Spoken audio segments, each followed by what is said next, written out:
မင်္ဂလာပါကျမကတော့စာရေးသူဝိုင်းပေါ့နော်တစ်ချက်ဝိုင်းဖြစ်ပါတယ်ဆိုတော့ကျမစာရေးသူရဲ့ speaker တယောက်ဖြစ်ပါတယ်အဲ့တော့ဒီနေ့မှာပြောချင်တဲ့အကြောင်းအရာလေးကတော့ trauma ဆိုတဲ့အကြောင်းအရာလေးပေါ့နော်အဲ့တော့ကျမတို့ရဲ့ငယ်စဉ်ဘဝကနေစပြီးတော့မှအသက်တွေကြီးရဲ့အထိအခုထိပေါ့နော်ဆိုတော့ကျမတို့ဘဝမှာများစွာကြုံတွေ့ရတဲ့ trauma တွေကတော့အများကြီးရှိတယ်ပေါ့နော်အဲ့ဒီမှာကျမတို့ဘဝရဲ့အရေးတကြီးကြုံတွေ့ရတဲ့ trauma တွေထဲမှာတကယ်ကိုစိတ်ပိုင်းဆိုင်ရာထိခိုက်စေတဲ့ trauma တွေကတော့အများကြီးရှိတယ်အဲ့မိသားစုပြဿနာတွေရှိမယ်ကျမတို့ရဲ့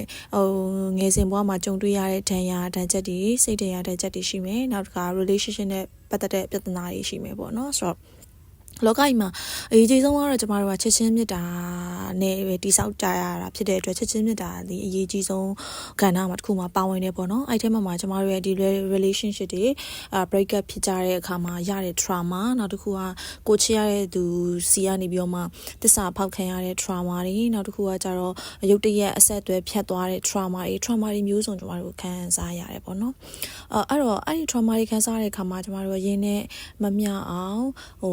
အိပ်ပြက်အစားပြက်တွေဝမ်းနဲ့ပူဆွေးပြီးတော့ငိုကြွေးရတာတွေဒါတွေကဆိုလို့ရှိရင်အရွယ်ရောက်ပြီးသားမိန်းကလေးဖြစ်ဖြစ်ယောက်ျားလေးဖြစ်ဖြစ်တော်တော်များများမှာတွေ့ကြုံရမှာဖြစ်တယ်ဆိုတော့အဲ့လို trauma တွေရလာလို့ရှိရင်ကျမတို့ကတော့မျိုးစုံပေါ့နော် move on လုပ်နိုင်အောင်စူးစမ်းကြတယ်အဲ့တော့ move on လုပ်တဲ့နေရာမှာလည်းကျမတို့ကကိုဝါသနာပါတဲ့အရာတွေ design မလုပ်မယ်စာရေးတာဝါသနာပါရင်စာရေးမယ်ဂိမ်းဆော့တာဝါသနာပါရင်ဂိမ်းဆော့မယ်ရုပ်ရှင်ကြည့်တာဝါသနာပါရင်ရုပ်ရှင်ကြည့်နေတော့ညလဲကျမတို့9မိနစ်10မိနစ်လောက်နေလို့ရှိရင်ဒီစိတ်ကပြန်ပြီးသွားပြီးအဲ့အကြောင်းအရာပေါ်မှာသွားပြီးတော့တတိရတယ်ပေါ့နော်ဆိုတော့အဲ့တော့trauma တွေဘယ်လိုရလာလဲဆိုတော့ကျမတို့ကtrauma ကအဆင့်ကျမတို့ထပ်ပြီးတော့ရလာပါတော့ဥပမာကိုကလူကောင်းဘဂရီတွေနဲ့ရှိနေတဲ့အချိန်မှာเนาะဟိုဘက်ကကိုနဲ့ပတ်သက်တဲ့ relationship တွေစောက်ထားတဲ့သူကသူ့ရဲ့အရင် relationship မှာရရှိလာတဲ့ဒဏ်ရာတွေကိုနောက်ထပ် relationship ကိုပြောင်းပြီးတော့ပေးတာဒါကျမတို့ရဲ့ society ထဲမှာလက်ဆင့်ကမ်းပြီးသွားနေတဲ့သဘောမျိုးဖြစ်နေတာပေါ့နော်ဥပမာ तू ကဘာတွေခံစားခဲ့ရလဲ relationship မှာ तू ထားခဲ့ခံရတာလားtarget ခံတဲ့ trauma တွေဒီစိတ်မလုံခြုံမှုတွေရရှိလာတဲ့ဒီဘက် relationship မှာသူ့ကိုမထားခဲ့ဘူးတွေသူ့ကိုပေါ့နော်စိတ်ဆင်းရဲအောင်မလုပ်ဖို့တွေအဲ့ဟာတွေကဘလိုအားထက်ပို့ပြီးတော့သူကပြောမိနေတယ်လိုရတဲ့ပို့တဲ့ action တွေ feeling တွေကိုပြမိနေတယ်ပေါ့နော်အဲ့လိုပြမိတဲ့အခါမှာပြီးတော့လေ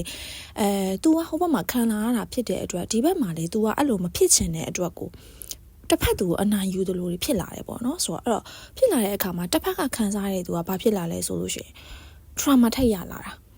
နော်တစ်ဖက်ဒီသူနဲ့လက်ရှိ relationship တိစောက်ထားတဲ့ဥပမာကိုဆိုတော့ကိုက trauma တွေထပ်ပြီးတော့ရလာတယ်ဆိုတော့ trauma ဒီကျမတို့ဒီအဆင့်ကိုလက်ဆင့်ကမ်းပြီးသွားနေတဲ့သဘောမျိုးရှိနေပါတယ်နောက်တစ်ခုကကျတော့လူတယောက်ကဆိုလို့ရှိရင်သူကောင်းကြီးအချစ်ခံဘူးမှဒါလည်းလူတယောက်ကိုပြန်ပြီးချစ်ပေးနိုင်တယ်ပေါ့နော်ဒါလည်းပဲလက်တွေ့ကျကျစဉ်းစားကြည့်မယ်ဆိုရင်ဟုတ်ပါတယ်ဥပမာ तू ကနူးညံ့ညံ့နဲ့အချစ်မခံခဲ့ရဘူးနူးညံ့ညံ့လေးမဆက်ဆံခဲ့ရဘူးတည်ငြိမ်အေးချမ်းတဲ့ relationship တစ်ခုကို तू မရခဲ့ရဘူးဆိုလို့ရှိရင်အဲ့ဒီဟာကိုतू တခြားတယောက်ကိုဘယ်လိုနည်းနဲ့ပြန်ပေးရမှာလဲဆိုတော့ तू မသိဘူးပေါ့နော်အဲ့တော့ तू ကတော့တခြားတယောက်ကို तू နဲ့အခုတိစောက်နေတဲ့တခြားတယောက်ဆိုတာတကူတိစောက်နေတဲ့ relationship ပေါ်မှာ तू တကယ်ကိုပဲစိတ်ခံစားချက်တွေရှိကောင်းရှိနိုင်တယ်ဒါပေမဲ့ तू ပေးတဲ့နီးလန်းတွေဝေးတွေကမှားနေပေါ့နော်မှားတဲ့အခါမှာလည်းတစ်ဖက်ကကျမတို့ကအတွေးအမြင်တွေကတစ်မျိုးဖြစ်သွားနိုင်တယ်ဆိုတော့အတွက်အဲ့တော့trauma ဒီဘာကောင်းကျိုးရလဲဆိုရင်တော့ဘာကောင်းကျိုးမှမရဘူးအဲ့တော့ကိုကဒီတူတယောက်ကိုထပ်ပြီးတော့ကျမတို့ထက်ချစ်တော့မယ်ချစ်ချင်းမြတ်တာကိုမျှဝေတော့မယ်ဆိုလို့ရှိရင်ကိုမှဘာ trauma တွေရှိနေလဲဒီ trauma တွေကြောင့်တစ်ဖက်သူကိုတွားပြီးတော့မှ trauma မပေးနိုင်အောင်မပေးဖြစ်အောင်ကျမတို့ကကို healing လုပ်ပြီးတော့မှဒါလည်းတခြားသူနဲ့ပတ်သက်တာကိုအကောင်းဆုံးဖြစ်ပါလိမ့်မယ်အဲ့တော့ကိုယ်တိုင် healing မလုပ်နိုင်သေးပဲနဲ့ဒီလိုအသစ်တစ်ခုကိုစတင်တဲ့အခါမျိုးမှာဆိုလို့ရှိရင်ဒီဟာတွေကလက်ဆင့်ကမ်းပြီးတော့အဆင့်ကိုဖြစ်ပေါ်နေရပဲအဲ့တော့ကျမတို့ကိုယ်တိုင်လည်းအများကြီးကြုံမှုတယ်ပတ်ဝန်းကျင်မှာလည်းအများကြီးတွေ့နေရတယ်လူတိုင်းမှာစိတ်တန်ရတယ်ကြီးပဲယနေ့ခေတ်မှာဆိုရင်ပို့ဆိုတာ relationship တစ်ခုကိုအောင်မြင်အောင် healthy relationship တစ်ခုကိုတည်ဆောက်ဖို့ဆိုတာကိုတော်တော်ခဲရင်တဲ့အနေအထားတစ်ခုမှာရောက်နေအောင်တွေ့ရတယ်ဖောက်ပြန်မှုနီးလန်းတွေကလည်းအရန်လွယ်နေတယ်နော် social media သုံးတယ်အခု social media ကျမတို့ပြောရမယ်ဆိုရင်ဘောင်းစုံပေါ့နော်ဒီလို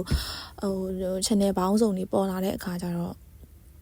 ဖောက်ပြန်တဲ့နေရာမှာလည်းလွယ်တကူဒီဘက်တစ်ခုကပိတ်ထားရင်တော့ဟိုဘက်တစ်ခုကနေဖောက်ပြန်လို့ရတဲ့အနေအထားတွေအများကြီးရှိနေကြတယ်အဓိကမျိုးမှာကျမတို့ကကိုယ့်ရဲ့ဂုဏ်သိက္ခာနဲ့ကိုယ့်ရဲ့ကိုဘယ်လိုတိဆောက်မလဲပေါ့နော်ကိုကလူကောင်းတယောက်နေနဲ့နေမှာလားလူဆိုးတယောက်နေမှာနေမှာလားဆိုတဲ့အပေါ်မှာလည်းအများကြီးမူတည်သွားတယ်အဲ့တော့အဓိကပြောချင်တာကတော့ကျမတို့ရဲ့ဘဝတတမှာတွေ့ရတဲ့ trauma တွေဒီကျမတို့ကိုယ်တိုင်ရရှိခဲ့ပြီးရဲ့နောက်မှာကျမတို့စိတ်ထဲမှာတစ်ခါကျရင်ဘယ်လိုခံစားသွားရလဲဆိုငါ့ကိုတော့သူက trauma ရအောင်လုပ်သေးရပဲ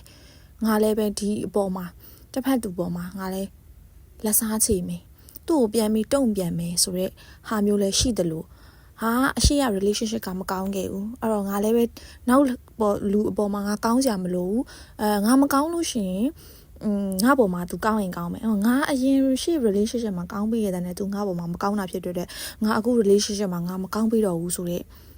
ဟာတွေထပ်ပြီးတော့ကြုံလာတယ်အဲ့တော့ကိုကမကောင်းပေးတဲ့အတွက်တစ်ဖက်ကကောင်းနေတဲ့လူနဲ့တွေ့တဲ့အခါမှာလည်းတစ်ဖက်ကကောင်းနေတဲ့သူတွေဆက်ထပ်ပြီးတော့ကျမတို့စိတ်ထင်ရတွေရရှိတာဖြစ်တယ်အဲ့တော့ဒီ society ထဲမှာဆိုရင်ဒီ trauma တွေမျိုးစုံကျမတို့လှည့်ပတ်နေရအောင်တွေ့ရတယ်အဲ့တော့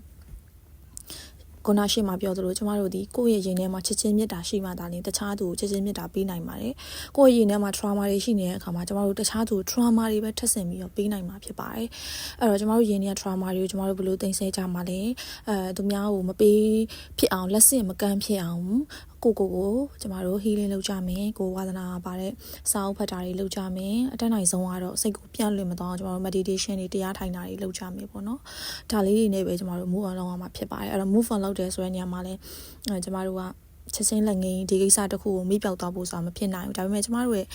feeling တွေပေါ့နော်ခံစားချက်တွေသူ့ပေါ်မှာထားတဲ့ရည်ရွယ်ချက်တွေသူနဲ့ပတ်သက်တဲ့မျှော်လင့်ချက်တွေကိုကျမတို့ကအခန်းတစ်ခန်းထဲမှာပိတ်လောင်ထားလိုက်တဲ့ပုံစံမျိုးကိုပဲကျမတို့လုပ်လို့ရတာပေါ့နော်ဆိုတော့ဒီအခန်းဒီကျမတို့တစ်လုံးပြန်ပြီးတော့မဖွင့်တော့မယ့်အခန်းဖြစ်တယ်ဒီအခန်းဒီကျမတို့ပြန်ပြီးမဖောက်ထုတ်တော့မယ့်အခန်းဖြစ်တယ်ပြန်ပြီးမဆွဲခေါ်တော့မယ့်အခန်းတစ်ခန်းဖြစ်တယ်ဆိုတော့အဲ့ဒီအခန်းထဲမှာကျမတို့ဒီတစ်ဖက်သူချစ်တဲ့ချစ်ချင်းမြတ်တာတွေအားလုံးကျမတို့ကတင်ဆက်ထားလိုက်တယ်သူနဲ့ရရှိခဲ့တဲ့ဒဏ်ရာတွေအားလုံးကိုတင်ဆက်ထားလိုက်တယ်အဲ့လိုတင်ဆက်ထားမှသာလေကိုနောက်ပြီးတော့ရှေ့ဆက်သွားမယ့်ဘဝတစ်လျှောက်နဲ့ကိုရှေ့ဆက်ပြီးတော့မှဒီဆောင်မဲ့ relationship တွေပေါ်မှာကျမတို့ကအကောင်းဆုံးဒီဆောင်တာသွားနိုင်မှာဖြစ်ပါတယ်ဒါလေးကတော့ကျမ